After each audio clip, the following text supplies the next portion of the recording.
Decisions driven by heavy emotions typically contain minimal amounts of the conscious thought. जो जज्बात की है ना डिसीजन, जो जज्बाती फैसले हैं, इनके पीछे शऊरी सोच नहीं होती, इसलिए ये इन्फॉर्म्ड नहीं होते. फॉर एग्जाम्पल, मैं मीडिया के थ्रू आपको 3 दिनों के अंदर जो चीज आपको नापसंद है वो आपके लिए पसंदीदा बनवाई जा सकती है. और ये पूरे के पूरी मीडिया एडवर्टाइजिंग की साइंस यही करती है. It is so easy to manipulate.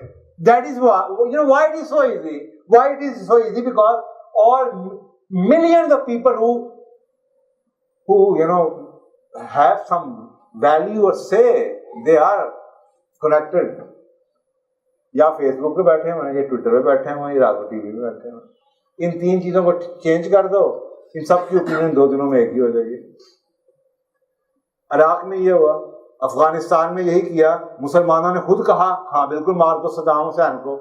Mohammad Gaddafi के साथ क्या हुआ आपको बस याद भी नहीं है. So they can make opinions, which is not rational opinion. They can control.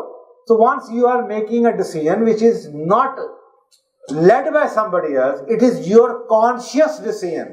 शऊरी choice है, और शऊरी चॉइस जब भी होगी वो लॉजिक पे बेस करेगी. अच्छा, आज मैं बैठ के ये फैसला करता हूं कि इतने पैसे हैं और ये मेरी नीड है, ये 6 गाड़ियों में से मैं टोटली इम्पार्शियल हूं, देखता हूं 6 गाड़ियों में से मेरे इस क्राइटेरिया पे कौन सी गाड़ी पूरी. कभी आपने ऐसी एक्सरसाइज की है? कभी मोबाइल फोन खरीदने से पहले भी ऐसा किया?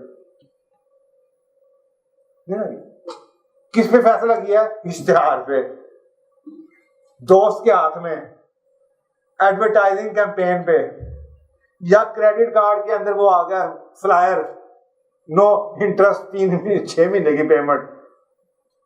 लोगों के कहने पे आप चीजें खरीद रहे हैं. क्यों ले यार? ओ यार वो सस्ता मिल रहा है. किसी ने क्या दिता सी, तोहफा आ गया सी, और बगैर सूद पे मिल गया. इस बेस पे आप लोग चीजें खरीदते हैं. And that is not conscious decision, that is unconscious decision. Somebody is making you buy things. Somebody is enforcing their right on you. That is why you will never be happy with a purchase. You will always stay unsatisfied. So please make sure decisions conscious और unconscious दोनों होते हैं, और उस हर conscious decision के आगे emotional और rational. So that means कि first of all you have to be conscious of what you are about to decide. You have to make a conscious, you have to choose the parameters consciously. हाँ, I have to buy a mobile phone. हाँ, मैंने शादी करनी है. Conscious हैं. फिर आप conscious उस पर पैरामीटर बनाते हैं. किस तरह के रिश्ते में या घर में मैं खुश रहूंगा या रहूंगी. You are making a conscious choice. Not because रिश्ता आ गया, प्रपोजल आ गई, और आप अपने इमोशंस के हाथों निकल गए. You will never be happy.